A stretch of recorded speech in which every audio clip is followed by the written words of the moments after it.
ॐ भूर्भुवः स्वः तत्सवितुर्वरेण्यं भर्गो देवस्य धीमहि धियो यो नः प्रचोदयात्। ॐ शान्ति शान्ति शान्तिः। Namaste, my dear friends. This is third video on the self-realization. This video will be covering the topic the power of the mind, Raj Yoga. This is based on a discourse delivered by Swami Vivekananda at Los Angeles, California, January 8, 1900. All over the world, there has been the belief in the supernatural throughout the ages. All of us have heard of extraordinary happenings, and many of us have had some personal experience of them. I would rather introduce the subject by telling you certain facts which have come within my own experience.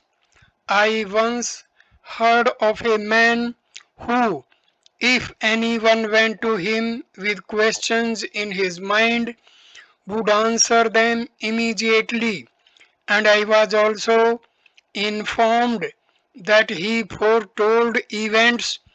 I was curious and went to see him with a few friends.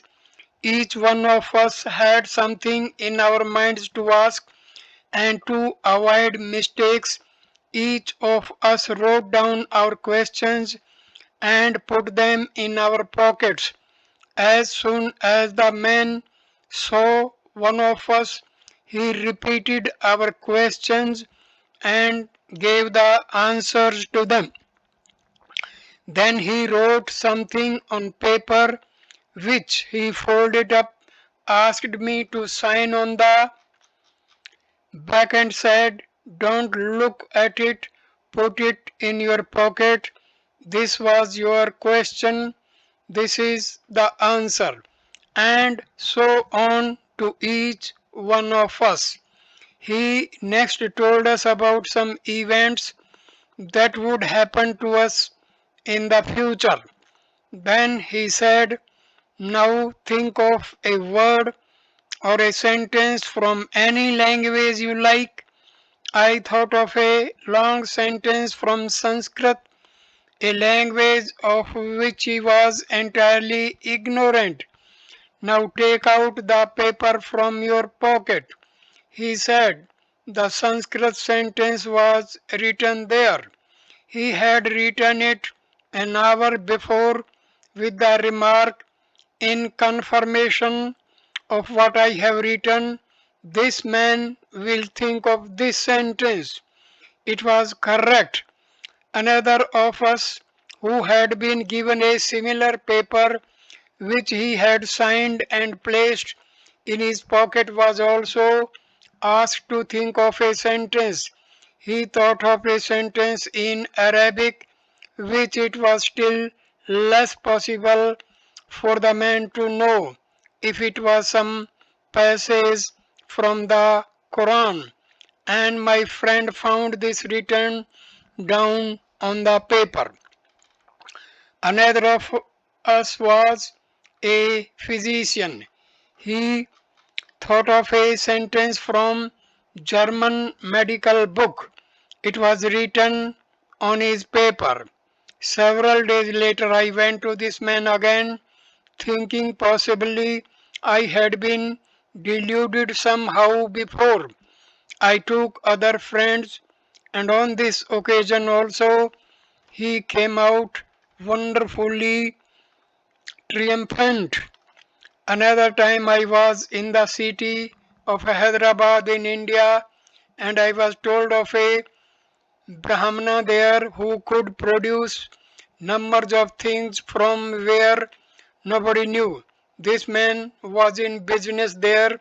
He was a respectable gentleman, and I asked him to show me his tricks. It so happened that this man had fever, and in India there is a general belief that if a holy man puts his hand on a sick man, he would be well. This Brahmana came to me and said, "Sir, put your hand on my head so that my fever may be cured." I said, "Very good, but you show me your tricks." He promised. I put my hand on his head as desired, and later he came to fulfill his promise. He had only a strip of cloth about his loins. He took off everything else from him. I had a blanket which I gave him to wrap round him himself because it was cold, and made him sit in a corner. 25 pairs of eyes were looking at him, and he said, "Now look, write down anything you want."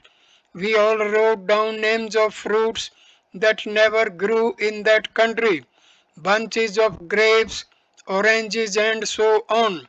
And we gave him those bits of paper, and there came from under his blanket bushels of grapes, oranges, and other fruits, so much that if all that fruit was weighed, it would have been twice as heavy as the man. He asked us to eat the fruit. Some of us objected, thinking it was hypnotism, but the man began eating himself, so we all ate. It was all right. He ended by producing a mass of roses. Each flower was perfect with dewdrops on the petals, not one crushed, not one injured, and masses of them. When I asked the man for an explanation, he said, "It is all sleight of hand."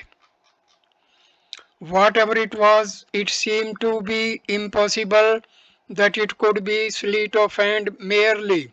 From whence could he have got such large quantities of things? Well, I saw many things like that. Going about India, you find hundreds of similar things in different places. These are in every country. Even in this country, you will find some such wonderful things. Of course, there is a great deal of fraud, no doubt, but then whenever you see fraud, you have also to say that fraud is an imitation.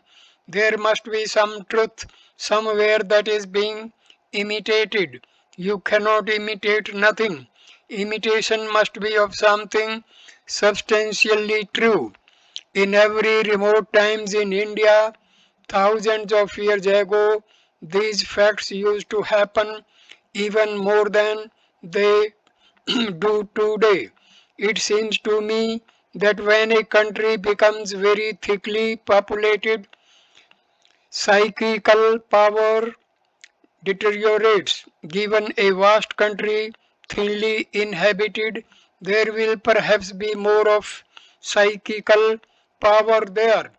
These facts the Hindu, being analytically minded, took up and investigated, and they came to certain remarkable conclusions. That is, they made a science of it. They found out that all these, though extraordinary, are also natural. There is nothing supernatural. They are under laws just the same as any other physical phenomena. It is not a freak of nature that a man is born with such powers. They can be systematically studied, practiced, and acquired. This science they call the science of Raja Yoga. There are thousands of people who cultivate the study of this science, and for the whole nation, it has become a part of daily worship. The conclusion they have reached is that all these extraordinary powers are in the mind of man. This mind is a part of the universal mind. Each mind is connected with every other mind, and each mind, wherever it is located, is in actual communication with the whole world. Have you ever noticed the phenomenon that is called thought transference? A man here is thinking something, and that thought is manifested in somebody else in some other place with preparations, not by chance. A man wants to send a thought to another mind at a distance, and this other mind knows that a thought is coming and he receives it exactly as it is sent out. Distance makes no difference. The thought goes and reaches the other man and he understands it. If your mind were an isolated something here and my mind were an isolated something there, and there were no connection between the two, how would it be possible for my thought to reach you? In the ordinary cases, it is not my thought that is reaching you direct, but my thought has got to be dissolved into ethereal vibrations, and those ethereal vibrations go into your brain, and they have to be resolved again into your own thoughts. Here is a dissolution of thought, and there is a resolution of thought. It is a roundabout process, but in telepathy there is no such thing, it is direct. This shows that there is a continuity of mind, as the yogis call it.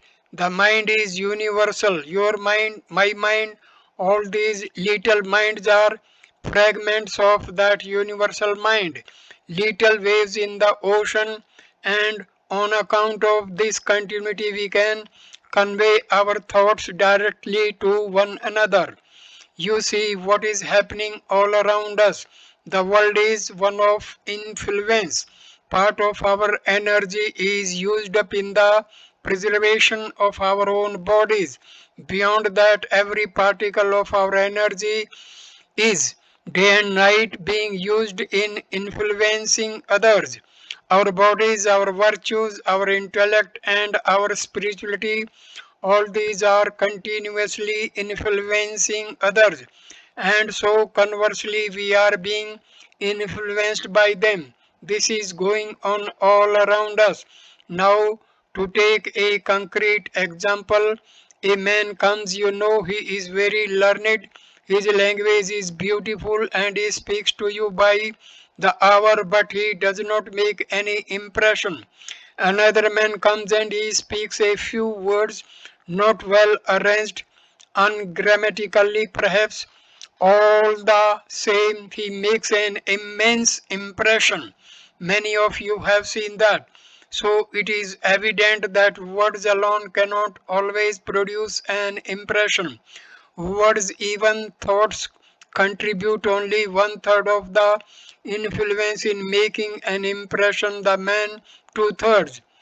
What you call the personal magnetism of the man, that is what goes out and impresses you. In our families, there are the heads, some of them are successful, others are not. Why? We complain of others in our failures.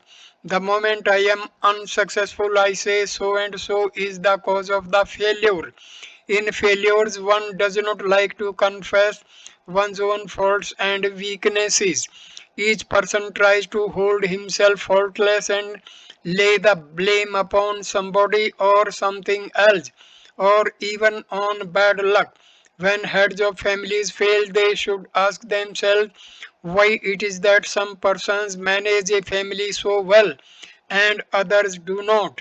Then you will find that the difference is owing to the man his presence, his personality. Coming to great leaders of mankind, we always find that it was the personality of the man that counted. Now take all the great authors of the past, the great thinkers. Really speaking, how many thoughts have they thought? Take all the writings that have been left to us by the past leaders of mankind. Take each one of their books and appraise them. They are real thoughts, new and genuine, that have been thought in this world up to this time amount to only a handful. Read in their books the thoughts they have left to us. The authors do not appear to be giants to us, and yet we know that they were great giants in their days. What made them do so? Not simply the thoughts they thought, neither the books they wrote, nor the speeches they made. It was something else that is now gone, that is their personality. As I have already remarked, the personality of the man is two-thirds, and his intellect, his words are but one-third. It is the real man, the personality of the man that runs through us. Our actions are but effects. Action must come when the man is there. The effect is bound to follow the cause. The ideal of all education, all training should be this man making. But instead of that, we are always trying to polish up the outside. What use in polishing up the outside when there is no inside? The end and aim of all training is to make the man grow. The man who influences, who throws his magic as it were upon his fellow beings, is a dynamo of power, and when that man is ready, he can do anything and everything he likes. That personality put upon anything will make it work. Now we see that though this is a fact, no physical laws that we know of will explain this. How can we explain it? By chemical and physical knowledge? How much of oxygen, hydrogen, carbon, how many molecules in different positions, and how many cells, and so can explain this mysterious personality. And we still see it is a fact, and not only that, it is the real man, and it is that man that lives and moves and works. It is that man that influences, moves his fellow beings, and passes out, and his intellect and books and works are but traces left behind. Think of this. Compare the great teachers of religion with the great philosophers. The philosophers scarcely influenced anybody's inner man, and yet they wrote most marvelous books. The religious teachers, on the other hand, moved countries in their lifetime. The difference was made by personality. In the philosopher, it is a faint personality that influences. In the great profits, it is tremendous. In the former, we touch the intellect, in the later, we touch life. In the one case, it is simply a chemical process putting certain chemical ingredients together, which may gradually combine and under proper circumstances bring out a flash of light, or may fail. In the other, it is like a torch that goes round quickly lighting others. The science of yoga claims that it has discovered the laws which develop this personality, and by proper attention to those laws and methods, each one can grow and strengthen his personality. This is one of the great practical things, and this is the secret of all education. This has a universal application in the life of the householder, in the life of the poor, the rich, the man of business, the spiritual man. In everyone's life, it is a great thing. The strengthening of this personality. There are laws very fine which are behind the physical laws, as we know. That is to say, there are no such realities as a physical world, a mental world, a spiritual world. Whatever is one, let us say it is a sort of tapering existence. The thickest part is here. It tapers and becomes finer and finer. The finest is what we call spirit, the grossest the body. And just as it is here in the microcosm, it is exactly the same in the macrocosm. This universe of ours is exactly like that. It is the gross external thickness and it tapers into something finer and finer until it becomes God. We also know that the greatest power is lodged in the fine, not in the coarse. We see a man take up a huge weight. We see his muscles swell, and all over his body we see signs of exertion. And we think the muscles are powerful things, but it is the thin spread thread like things, the nerves which bring power to the muscles. The moment one of these threads is cut off from reaching the muscles, they are not able to work at all. These tiny nerves bring the power from something still finer, and that again in its turn brings it from something finer still, thought, and so on. So it is the fine that is really the seat of power. Of course, we can see the movements in the gross, but when fine movements take place, we cannot see them. When a gross thing moves, we catch it, and thus we naturally identify movement with things which are gross. But all the power is really in the fine. We do not see any movement in the fine, perhaps because the movement is so intense that we cannot perceive it. But if by any science, any investigation, we are helped to get hold of these finer forces which are the cause of the expression itself will be under control. There is a little bubble coming from the bottom of a lake. We do not see it coming all the time. We see it only when it bursts on the surface. So we can perceive thoughts only after they develop a great deal or after they become actions. We constantly complain that we have no control over our actions or our thoughts. But how can we have it?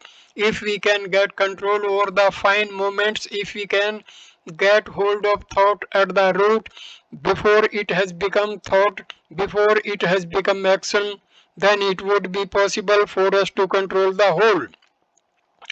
Now, if there is a method by which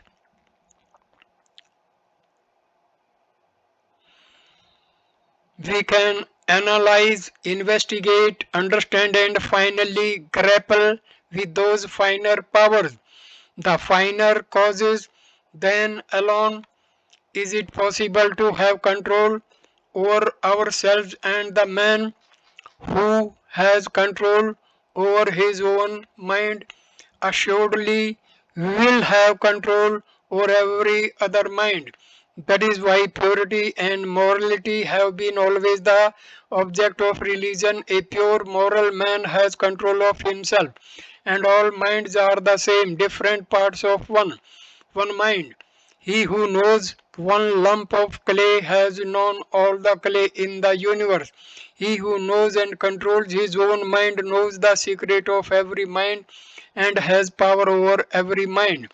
Now, a good deal of our physical evil will get rid of it if we have control over the fine parts. A good many worries we can throw off if we have control over the fine moments. A good many failures can be averted if we have control over these fine powers. So far is utility, yet beyond there is something higher. Now I shall tell you a theory which I will not argue now but simply place before you the conclusion. Each man in his childhood runs through the stages through which his race has come up. Only the race took thousands of years to do it while the child takes a few years. The child is first the old savage man and the crushes a butterfly under his feet. The child is at first like the primitive ancestors of its race. As he grows, he passes through different stages until he reaches the development of his race. Only he does it swiftly and quickly. Now take the whole of humanity as a race, or take the whole of the animal creation, man and the lower animals as one whole. There is an end towards which the whole is moving. Let us call it perfection. Some men and women are born who anticipate the whole progress of mankind. Instead of waiting and being reborn over and over again for ages until the whole human race has attained to that perfection, they as it were, rush through them in a few short years of their life. And we know that we can hasten these processes if we be true to ourselves. If a number of men without any culture be left to live upon an island and are given barely enough food, clothing, and shelter, they will gradually go on, evolving higher and higher stages of civilization. We know also that this growth can be hastened by additional means. We help the growth of trees, do not we? Left to nature, they would have grown, only they would have taken longer. We help them to grow in shorter time than they would otherwise have taken. We are doing all the time the same thing, hastening the growth of things by artificial means. We hasten the growth of men. We can do that as a race. Why are teachers sent to other countries? Because by these means we can hasten the growth of races. Now, cannot we hasten the growth of individuals? We can. Can we put a limit to the hastening? We cannot say how much a man can grow in one life.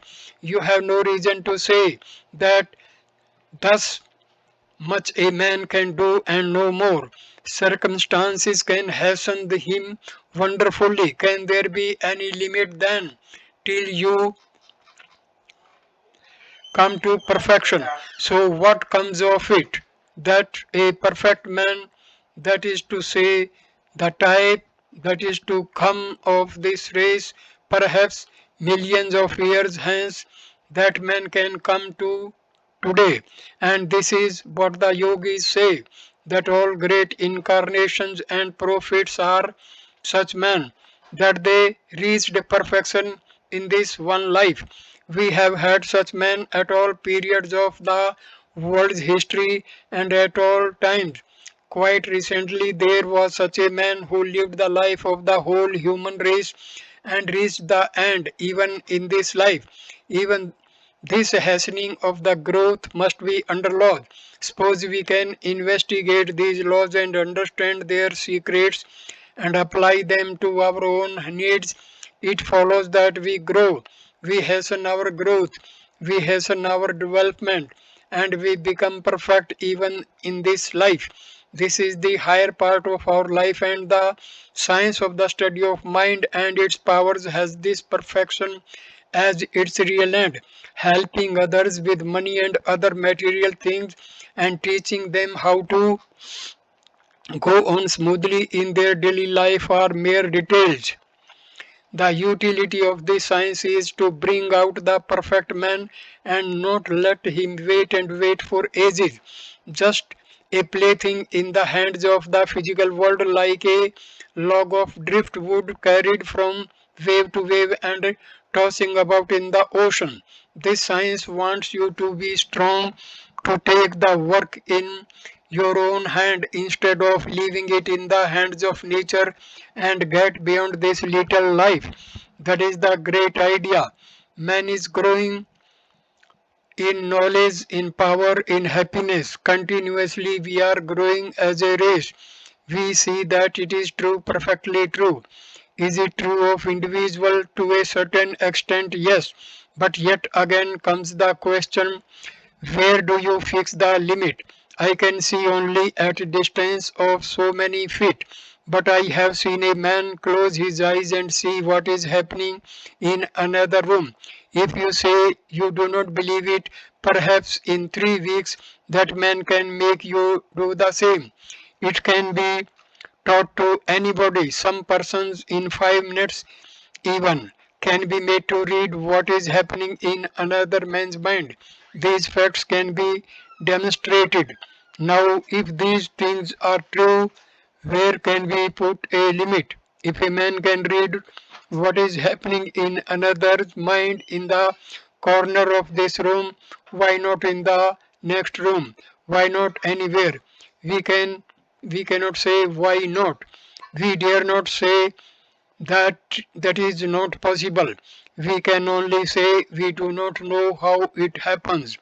Material scientists have no right to say that things like this are not possible. They can only say we do not know. Science has to collect facts, generalize upon them, and deduce principles and state the truth. That's all. But if we begin by denying the facts, how can a science be? There is no end to the power a man can obtain. This is the peculiarity of the Indian mind, that when anything interests it, it gets absorbed in it and other things are neglected. You know how many sciences had their origin in India. Mathematics began there. You are even today counting 1, 2, 3, etc. to 0 after Sanskrit figures, and you all know that algebra also originated in India and that gravitation was known by the Indian thousands of years before Newton was born. You see the peculiarity. At a certain period of Indian history, this once subject of man and his mind absorbed all their interest, and it was so enticing because it seemed the easiest way to achieve their ends. Now the Indian mind became so thoroughly persuaded that the mind could do anything and everything according to law, that its powers became the great object of study. Charms, magic, and other powers and all that we were nothing extraordinary but a regularly taught science, just as they had taught the physical science before that. Such a conviction in these things came upon the race that physical sciences nearly died out. It was the one thing that came before them. Different sets of yogis began to make all sorts of experiments. Some made experiments with light, trying to find out how lights of different colors produce changes in the body. They were a, they were a certain colored clothes, lived under a certain color, and ate certain colored food. All sorts of experiments were made in this way. Others made experiments in sound by stopping and unstopping their ears, and still others experimented in the sense of a smell and so on. The whole idea was to get at the basis, to reach the fine parts of the thing, and some of them really showed most marvelous powers. Many of them were trying to float in the air or pass through it. I shall tell you a story which I heard from a great scholar in the West. It was told him by a governor of Ceylon who saw the performance. A girl was brought forward and seated cross legged upon a stool made of sticks crossed. After she had been seated for a time, the showman began to take out one after another these crossbars, and when all were taken out, the girl was left floating in the air. The governor thought there was some trick, so he drew his sword and violently passed it under the girl. Nothing was there. Now, what was this? It was not magic or something extraordinary. That is the peculiarity. No one in India would tell you that things like this do not exist. To the Hindu, it is a matter of course. You know what the Hindus would often say when they have to fight their enemies. Oh, one of our yogis will come and drive the whole lot of out. It is the extreme belief of the race. What power is there in the hand or the sword? That power is all in the spirit. If this is true, it is temptation enough for the mind to exert its highest. But as with every other science, it is very difficult to make any great achievement. So also with this, nay, much more. Yet most people think that these powers can be easily gained. How many are the years you take to make a fortune? Think of that. First, how many years do you take to learn electrical science of engineering? And then you have to work all the rest of your life. Again, most of the other sciences deal with things that do not move, that are fixed. You can analyze the chair does not fly from you. But this science deals with the mind, which moves all the time. The moment you want to study it, it sleeps. Now the mind is in one mood. The next moment, perhaps it is different, changing all the time. In the midst of all this change, it has to be studied, understood, grasped, and controlled. How much more difficult than is this science? It requires rigorous training. People ask me why I do not give them practical lessons, why it is no joke. I stand upon this platform talking to you and you go home and find no benefit, nor do I. Then you say it is all bosh. It is because you wanted to make a bosh of it. I know very little of this science, but the little that I gained, I worked for 30 years of my life, and for 6 years I have been telling people the little that I know. It took me 30 years to learn it, 30 years of hard struggle. Sometimes I worked at it 20 hours during the 24. Sometimes I slept only 1 hour in the night. Sometimes I worked whole nights. Sometimes I lived in places where there was hardly a sound, hardly a breath. Sometimes I have to live in caves. Think of that. And yet I know little or nothing. I have barely touched the hem of the garment of this science, but I can understand that it is true and vast and wonderful. Now, if there is anyone amongst you who really wants to study this science, he will have to start with that sort of determination, the same as, nay, even more than that which he puts in any business of life. And what an amount of attention does business require, and what a rigorous taskmaster it is. Even if the father, the mother, the wife, or the child dies, the business cannot stop. Even if the heart is breaking, we still have to go to our place of business when every hour of work is a pang. That is business, and we think that it is just that it is right. This science calls for more application than any business can ever require. Many men can succeed in business, very few in this, because so much depends upon the particular constitution of the person studying it. As in business, all may not make a fortune, but every one can make something. So in the study of this science, each one can get a glimpse which will convince him of his truth and of the fact that there have been men who realized it fully.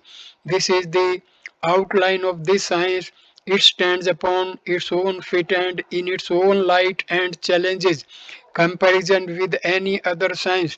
There have been charlatans, there have been magicians, there have been cheats, and more here, there in any other field. Why? For the same reason that the more profitable the business, the greater the number of charlatans and cheats. But that is no reason why the business should not be good. And one thing more, it may be a good intellectual gymnastic to listen to all the arguments and an intellectual satisfaction to hear of wonderful things. But if any one of you really wants to learn something beyond that, merely attending lectures will not do. That cannot be taught in the lectures, for it is life, and life can only convey life. If there are many amongst you who are really determined to learn it, I shall be very glad to help them. Thank you for watching this video. Namaskar, my dear friends. Next video number 4, we will start with the topic the open secret, Gyan Yoga. This is based on a discourse delivered by Swami Vivekananda, delivered at Los Angeles, California. Thank you. Namaste. Namaskar.